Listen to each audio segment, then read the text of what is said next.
BRK in depth formula ఈ racing కేసులో ACB విచారణకు బీఆర్ఎస్ వర్కింగ్ ప్రెసిడెంట్ కేటీఆర్ హాజరయ్యారు. కేటీఆర్ వెంట ఏసీపీ ఆఫీస్ లోపలికి అడ్వకేట్ రామచందర్ వెళ్లారు. ఇక విచారణకు వెళ్లడానికి ముందు కేటీఆర్ నందినగర్ లో ఉన్న కేసీఆర్ ను కలిశారు. ఆ తర్వాత బీఆర్ఎస్ భవన్ కు వెళ్లారు. ఈ కార్ రేసు కేసులో నిధుల మళ్లింపు, కేబినెట్ అనుమతి లేకుండా నిర్ణయం, సచివాలయం బిజినెస్ రూల్స్ ఉల్లంఘనపై కేటీఆర్ ను ఏసీబీ ప్రశ్నిస్తున్నట్లు సమాచారం. ఇక ఈ కేసులో ఇప్పటికే కేటీఆర్ ను ఏసీబీ, ఈడీ అధికారులు విచారించారు.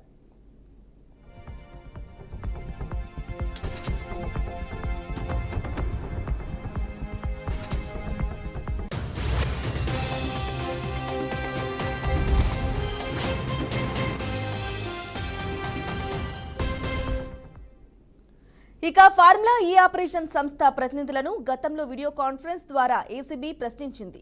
ఈ కేసులో ఆరోపణలు ఎదుర్కొన్న నాటి పురపాలక శాఖ ముఖ్య కార్యదర్శి అరవింద్ కుమార్, హెచ్ఎండిఏ మాజీ చీఫ్ ఇంజనీర్ బిఎల్ఎన్ రెడ్డిలను విచారించింది. ఇక కేటీఆర్ విచారణ అనంతరం ఏసీబీ ఈ కేసులో ఛార్జిషీట్ దాఖలు చేయనున్నట్లు తెలుస్తోంది. కేటీఆర్ వెంట బీఆర్ఎస్ కార్యకర్తలు పెద్ద సంఖ్యలో ఏసీబీ కార్యాలయానికి వచ్చే అవకాశం ఉండటంతో పోలీసులు భారీ బందోబస్తు ఏర్పాటు చేశారు.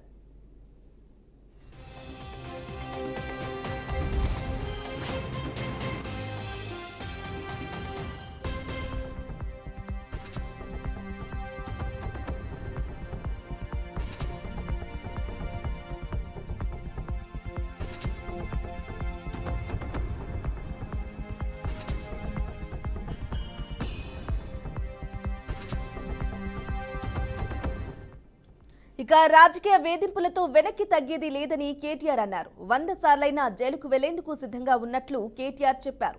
6 గ్యారంటీల మోసాన్ని ఎండగట్టడంలో ఇవేమీ తమను ఆపలేవని తెలిపారు. ఎన్ని కుట్రలు చేసినా కాంగ్రెస్ ను ఎండగడుతూనే ఉంటామన్నారు.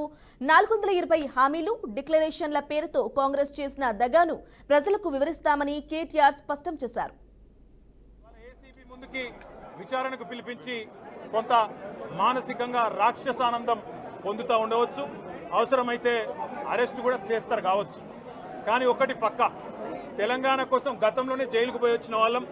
హైదరాబాద్ బ్రాండ్ ఇమేజ్ను పెంచే ప్రయత్నంలో భాగంగా హైదరాబాద్ బ్రాండ్ని కాపాడే క్రమంలో తీసుకున్న ఒక నిర్ణయం వల్ల మళ్ళీ జైలుకు పోవాల్సి వచ్చినా భయపడేది లేదు. ఒకసారి కాదు, 100 సార్లైనా జైలుకు పోతాం, కానీ వదిలిపెట్టాం కాంగ్రెస్ ప్రభుత్వాన్ని, కాంగ్రెస్ పార్టీని.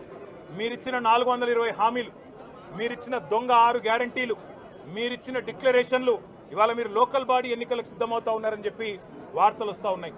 రేవంత్ రెడ్డి గారు నిన్ను మొత్తం రాష్ట్రంలోని బీసీ వర్గాల ప్రజలందరూ గమనిస్తున్నారు. 42% రిజర్వేషన్ ఇచ్చి 42% రిజర్వేషన్ ఇస్తాం అని కామారెడ్డి డిక్లరేషన్లో చెప్పి మోసం చేసి ఈరోజు స్థానిక సంస్థల ఎన్నికలకు మరి రిజర్వేషన్ ఇవ్వకుండానే పోతున్న వైనాన్ని కూడా బీసీలు గమనిస్తూ ఉన్నారు. రైతు బంధు పేరిట ఎలక్షన్ బంధుగా మార్చి ఎలక్షన్లు వచ్చినప్పుడు మాత్రమే రైతు బంద్ వేస్తున్న విషయాన్ని రైతులు గమనిస్తున్నారు. నెలకు 2500 ఎగ్గొట్టిన విషయాన్ని ఈ రాష్ట్రంలోని మహిళలు గమనిస్తూ ఉన్నారు. 2 లక్షల ఉద్యోగాలని చెప్పి నువ్వు చేసిన మోసాన్ని ఈరోజు రాష్ట్రంలోని యువత గమనించింది. కాబట్టే నీ దగ్గర చెప్పుకోవడానికి సమాధానం లేదు, చెప్పుకునేందుకు ఏమీ లేదు. కాబట్టి ఏం చేయాలి, నువ్వు ఏదో ఒక డైవర్షన్ మీద, ఏదో ఒక రకంగా ఒక కమిషన్ అని, ఎంక్వైరీ అని, ఏదో జరిగిందని, ఇదిగో పులి అంటే అదిగో తోక అని, నువ్వేమో దున్నపోతు తినిందనగానే నీకు తయారుగా నీ జోడీదారు బీజేపీ రెడీగా ఉన్నాడు. నువ్వు దున్నపోతు తినిందనగానే వాడు దుడ్డని కట్టేయని వాడికి వస్తాడు. మీ ఇద్దరి దొంగ భాగోతం, మీ ఇద్దరి దొంగ నాటకాలు తెలంగాణ ప్రజలకు అర్థమైనాయి. మేము మాత్రం వాళ్ళ పెడితే గిడితే ఒక వ్యక్తినో 2 వ్యక్తులను జైల్లో పెడతాం, కానీ లక్షలాది మంది కేసీఆర్ సైనికులను టచ్ చేసే ధైర్యం నీకు లేదు. తెలంగాణ ప్రజలకు రక్షణ కవచంలాగా ఆనాడు ఉన్నది టీఆర్ఎస్ఏ, ఈరోజు ఉండేది బీఆర్ఎస్ఏ, రేపటికి కూడా స్వీయ రాజకీయ అస్తిత్వమే శ్రీరామ రక్ష అనే విధంగా ముందుకు పోతాం. నువ్వు ఒక్కసారి కాదు, 100 సార్లు పిలిచినా వస్తా, 100 సార్లు నిజమే చెప్తా. నువ్వు లై డిటెక్టర్ పరీక్షకు నీకు దమ్ముంటే నువ్వు మగాడివైతే రా, రాష్ట్ర ప్రజలందరూ చూస్తుండగా లై డిటెక్టర్ కూడా రెడీ. నువ్వు ఒక కేసు కాదు, ఇంకో 1000 కేసులు పెట్టినా మేము ప్రశ్నించడం బంద్ చేయం, కొట్లాడడం బంద్ చేయం, తెలంగాణ ప్రజల తరపున నిలదీయడం బంద్ చేయం. నువ్వు వేధింపులతో, కేసులతో ఏదో సాధిస్తాననుకుంటే నువ్వు సాధించేదేమీ లేదు. అన్నిటికీ తెగించే కొట్లాటకు ముందుకొచ్చినాం, తప్పకుండా అన్ని ఎదుర్కొంటామని చెప్పి మీ అందరికి తెలియజేస్తాం. ఇవాళ ఏసీబీ ముందు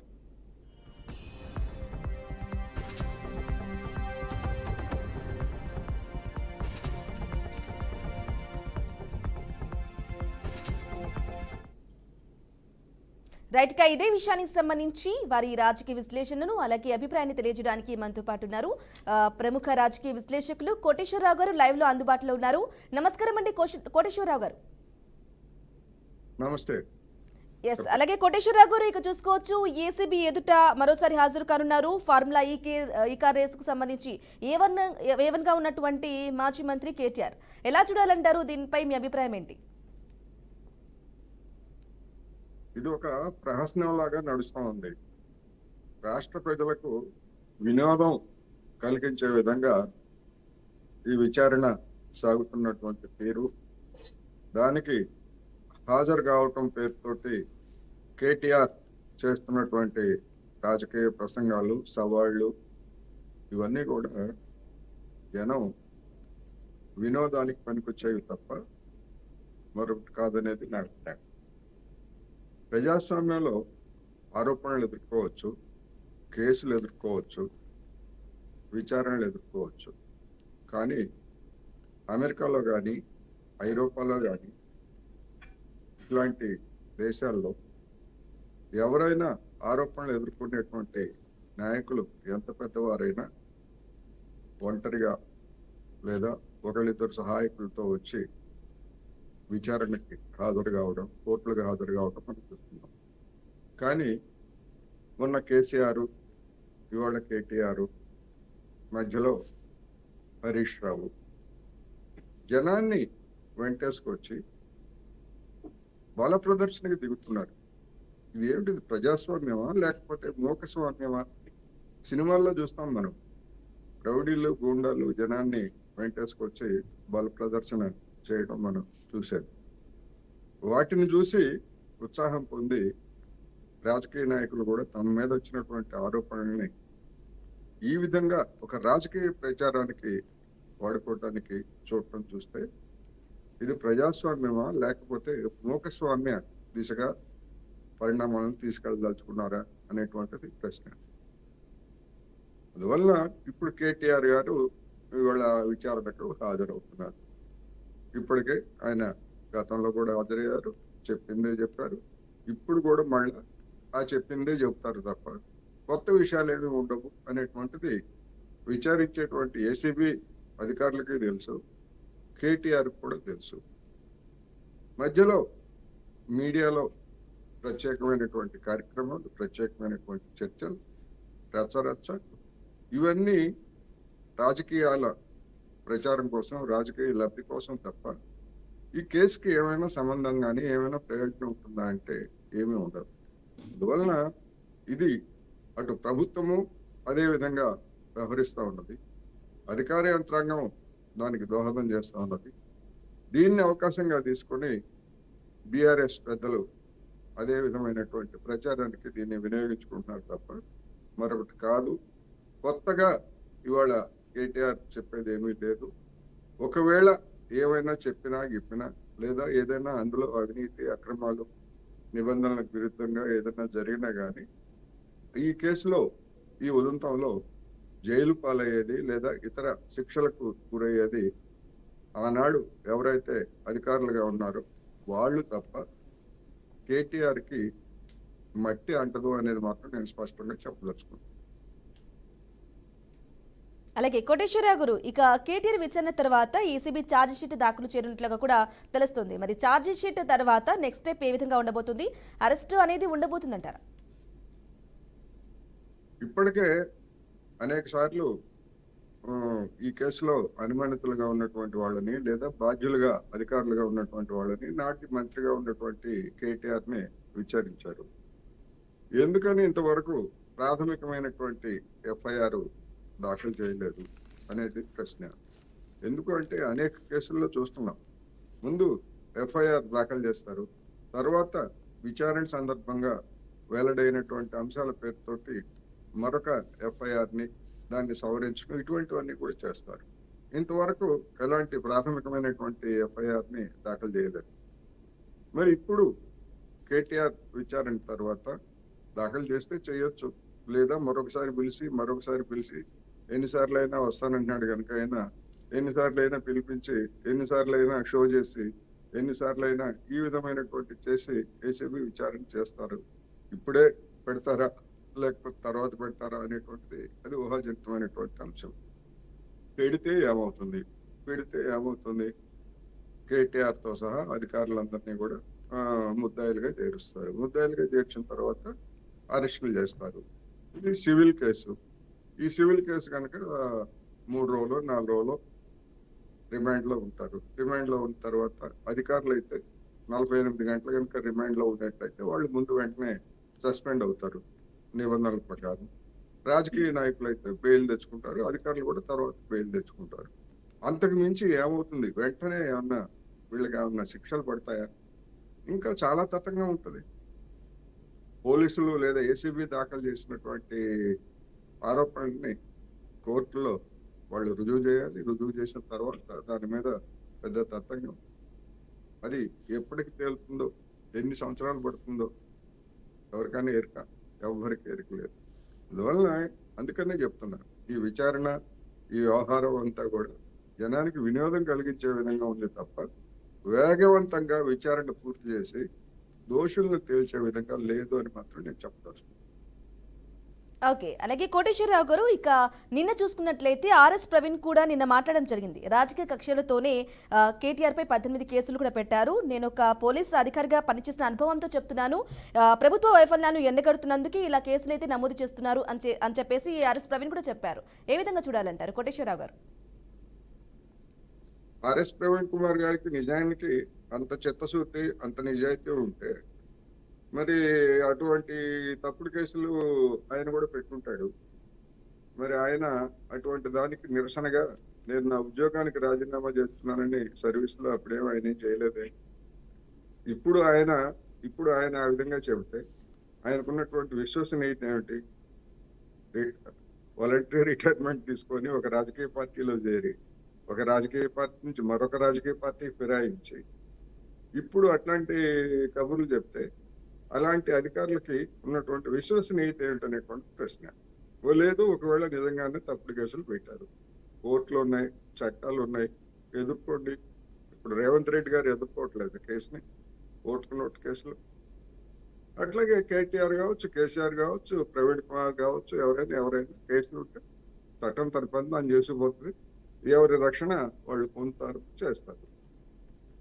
దీనిలో ప్రజలకు సంబంధించినటువంటి ప్రజా ప్రయోజనాలకు సంబంధించినటువంటి అంశం ఏమన్నా ఉందంటే ఒక నిధుల దుర్వినియోగం అనేది తప్ప మిగిలినటువంటిది ఏమున్నది ఇందులో అనేది ప్రశ్న.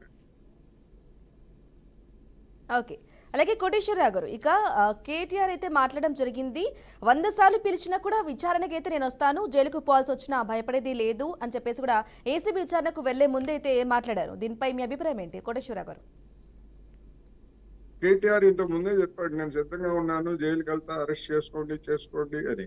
ఎందుకంటే అరెస్ట్ చేస్తే 2 రోజులు ఉన్నా జైల్లో, కొద్ది గంటలు ఉన్నా సానుభూతి పొందాలన్నదే దానిలో ఉన్నటువంటి ఎత్తుగడ. ఎందుకంటే అనేక మందిని చూసాము, రాజకీయ నాయకులు జైలుకి వెళ్ళిన తర్వాత దాన్ని సానుభూతిగా మార్చుకునేటువంటి వ్యవహార శైలి మనం చూసాము. కేటీఆర్ కూడా దానికే తహతాలు కడుతున్నట్టున్నారు. మరి అటువంటి ఏదైనా ఉంటే మరి రేవంత్ రెడ్డి సర్కారు దాని గురించి ఆలోచించాలి. ఆ సరదాను ఆయనకి తీరుస్తారా, లేకపోతే ఇట్లాగే విచారణ పేరుతోటి పదే 100 సార్లైనా వస్తారంటున్నారు కనుక రాస్తారా అనేటువంటిది మనం చూడాల్సింది. అరెస్ట్ చేస్తారా లేదా? జైలుకి వెళ్ళడానికి ఏముంది? ఇదేమన్నా విముక్తి ఉద్యమమా, లేకపోతే ఏమన్నా స్వాతంత్ర పోరాటమా, లేకపోతే ఇంకేమన్నా ఒక అవినీతి ఆరోపణల కేసు? ఈ అవినీతి ఆరోపణల కేసు గురించి ఆ విధంగా అంతగా రెచ్చుకోవాల్సినటువంటి అవసరం లేదు. కేటీఆర్ కావచ్చు, రేవంత్ రెడ్డి గారు కావచ్చు, ఎవరైనా కావచ్చు. కేసును కేసుగానే చూడాల్సింది పోయి తమ గురించి తాము అతిశయోక్తులు చెప్పుకోవడానికి దీన్ని ఒక అవకాశంగా తీసుకుంటున్నారనేది నేను చెప్పదలుచుకున్నాను మళ్ళీ. ఓకే, అలాగే కోటేశ్వరరావు గారు, ఇక రేవంత్ సర్కార్ ఒకటే చెప్తుంది, ప్రభుత్వ అనుమతి లేకుండా విదేశీ సంస్థలకు నగదు నిధుల మళ్లింపు అయితే జరిగింది. ఈ నేపథ్యంలోనే కేటీఆర్ని కూడా విచారిస్తున్నాం, ఎటువంటి రాజకీయ కుట్ర లేదు అని చెప్పేసి కూడా చెప్తూ ఉన్నారు. దీన్ని ఎలా చూడాలంటారు కోటేశ్వరరావు గారు? నిజంగానే రాజకీయ కుట్ర లేదా, లేదంటే ఈ విధంగా కొనసాగుతుంది అనుకోవాలా? ఇంతకుముందు కేటీఆర్ చెప్పాడు, నేనే ఆదేశించాను నిధులు విడుదల చేయమని అని చెప్పి ఆయన చెప్పాడు. ఆ తర్వాత మరి రాతపూర్వకంగా ఇచ్చిన దానిలో ఆ మాట లేదు. బహిరంగ ప్రెస్ కాన్ఫరెన్స్ లో చెప్పిన మనందరికీ తెలిసిందే కదా, మనందరం చూసాం కదా. రాతపూర్వకంగా ఎక్కడ అటువంటిది ఏ, ఆయన కోర్టుకు కానీ లేదా ఇంకోటి కానీ సమర్పించలేదు. నేనే ఆదేశించాను, ఇదంతా బాధ్యత నాదే అని ఇప్పుడైనా చెప్పమనండి. గతంలో ఉన్నటువంటి ఏదైతే బహిరంగంగా ఆయన ప్రెస్ స్టేట్మెంట్ ఇచ్చారో చెప్పమనండి. ఒకవేళ ఆయనే ఆదేశించాడు అనుకుందాం, ఒక మంత్రిగా ఆదేశించాడు అనుకుందాం. నిబంధనలకు విరుద్ధంగా నిధులు విడుదల చేయడానికి అధికారులు ఎవరు? వీళ్ళిద్దరి అంటే రాజకీయ నాయకులు, అధికారులు కుమ్మక్కై ఇష్టం వచ్చినట్టు ప్రజల ధనాన్ని దుర్వినియోగం చేస్తారు. అందుకని అటువంటి ముందు అటువంటి అధికారుల మీద చర్య తీసుకోవాలి. వాళ్ళకి షోకాజ్ నోటీసులు ఇవ్వాలి, లేకపోతే వాళ్ళని సస్పెండ్ చేయాలి, లేదా నిధులు దుర్వినియోగం జరిగేట్లయితే వాళ్ళ దగ్గర నుంచి పైసా రాబట్టాలి. అందులో ఏమి రాజీ పడాల్సినటువంటి అవసరం లేదు. వీటన్నింటికీ సూత్రధారుడు కేటీఆర్, మంత్రిగా ఉన్నటువంటి కేటీఆర్ అనుకోండి. కేటీఆర్ని కూడా ప్రాసిక్యూట్ చేయండి. ఎవరుతున్నారు? అందువలన నిధులు మళ్లింపు వాస్తవం, దానికి నిబంధనలకు విరుద్ధంగా చేశారనేటువంటిది వాస్తవం, ఎట్లా పోయాయి, ఎవరికి పోయాయి అనేటువంటి వాస్తవం. దాన్ని తీసుకురండి. ఆ దుర్వినియోగం పాల్పడినటువంటి వాళ్ళు శిక్షించండి. ఇందులో తప్పే ఉంది? ఇందులో రాజకీయ పరమైన కక్ష ఉంది ఇందులో. Okay, right. కోటేశ్వర గారు, ఇక చూసుకున్నట్లయితే వివిధ కేసుల్లో ప్రతిపక్షంలో ఉన్న కేసీఆర్, అలాగే హరీష్ రావు, ఈటెల, ఇక ఇప్పుడు కేటీఆర్ అయితే హాజరైనారు. మరి అందరి వంతు అయిపోయిందా, ఇంకా ఎవరైనా బ్యాలెన్స్ ఉన్నారనుకోవాలా కోటేశ్వర గారు?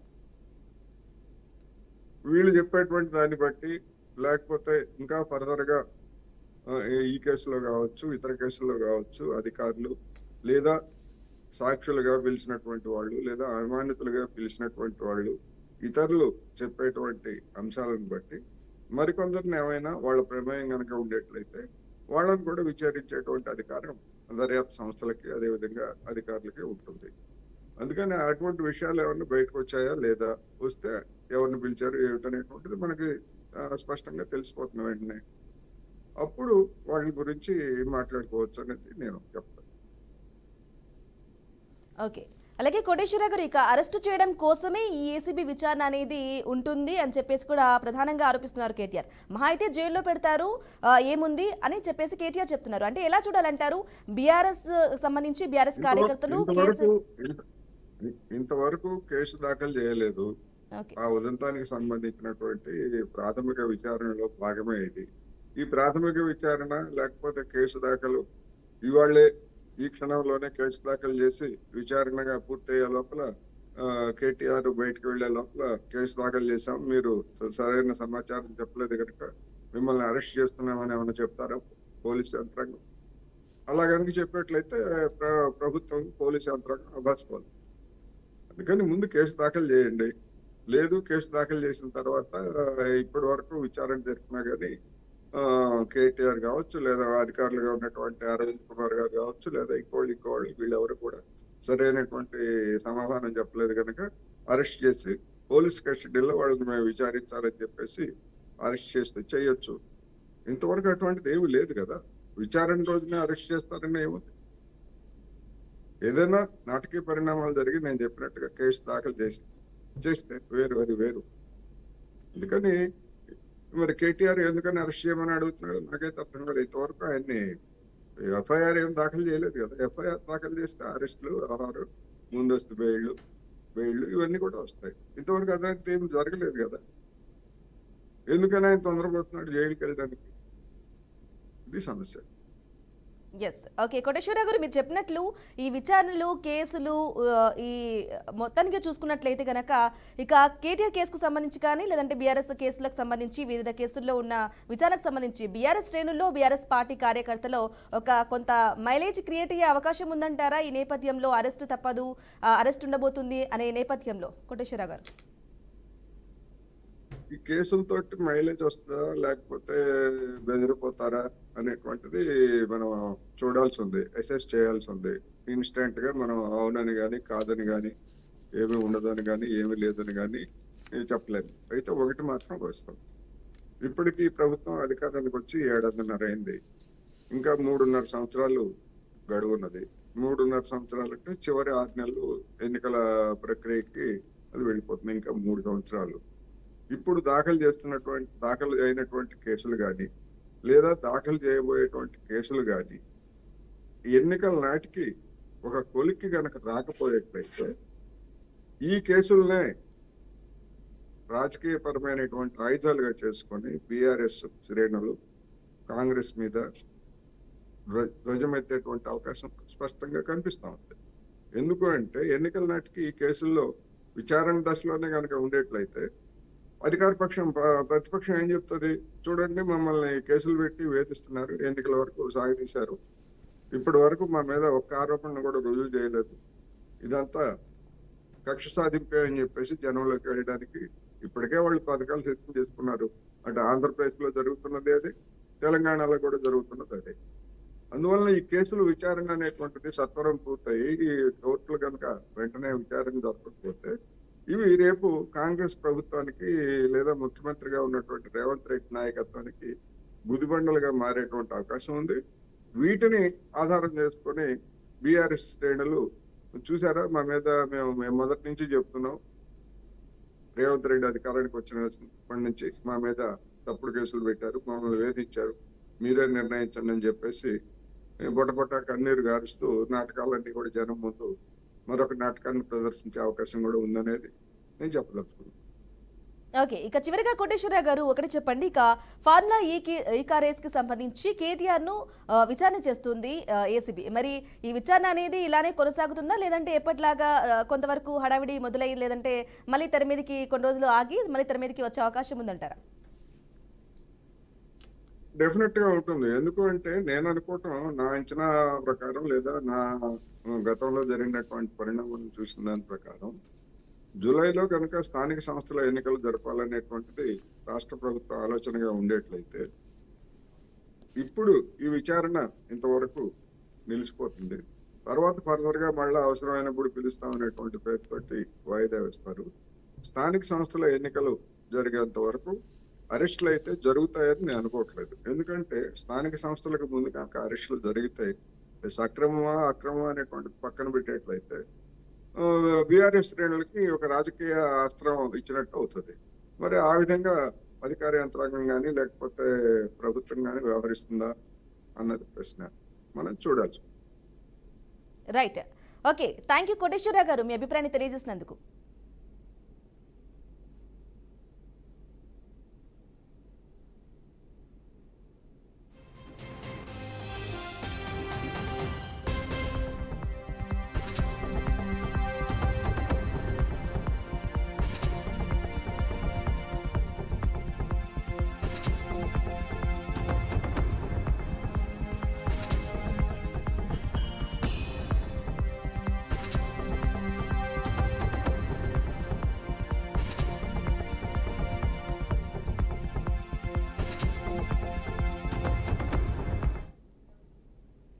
రైట్, ఇక ఫార్ములా ఈ రేసింగ్ కేసులో ఏసీబీ విచారణకు బీఆర్ఎస్ వర్కింగ్ ప్రెసిడెంట్ కేటీఆర్ హాజరయ్యారు. కేటీఆర్ వెంట ఏసీబీ ఆఫీస్ లోపలికి అడ్వకేట్ రామచందర్ వెళ్లారు. ఇక విచారణకు వెళ్లడానికి ముందు కేటీఆర్ నందినగర్ లో ఉన్న కేసీఆర్ ను కలిశారు. ఆ తర్వాత బీఆర్ఎస్ భవన్ కు వెళ్లారు. ఈ కార్ రేస్ కేసులో నిధుల మళ్లింపు, కేబినెట్ అనుమతి లేకుండా నిర్ణయం, సచివాలయం బిజినెస్ రూల్స్ ఉల్లంఘనపై కేటీఆర్ ను ఏసీబీ ప్రశ్నిస్తున్నట్లు సమాచారం. ఇక ఈ కేసులో ఇప్పటికే కేటీఆర్ ను ఏసీబీ ఈడీ అధికారులు విచారించారు. ఫార్ములా ఈ ఆపరేషన్ సంస్థ ప్రతినిధులను గతంలో వీడియో కాన్ఫరెన్స్ ద్వారా ఏసీబీ ప్రశ్నించింది. ఈ కేసులో ఆరోపణలు ఎదుర్కొన్న నాటి పురపాలక శాఖ ముఖ్య కార్యదర్శి అరవింద్ కుమార్, హెచ్ఎండిఏ మాజీ చీఫ్ ఇంజనీర్ బిఎల్ఎన్ రెడ్డిలను విచారించింది. కేటీఆర్ విచారణ అనంతరం ఏసీబీ ఈ కేసులో ఛార్జిషీట్ దాఖలు చేయనున్నట్లుగా తెలుస్తుంది. మరి కేటీఆర్ వెంట బీఆర్ఎస్ కార్యకర్తలు పెద్ద సంఖ్యలో ఏసీబీ కార్యాలయానికి వచ్చే అవకాశం ఉండటంతో పోలీసులు భారీ బందోబస్తును కూడా ఏర్పాటు చేశారు. ఇది వాటి BRK in depth. Stay tune, BRK news Telugu సత్తా.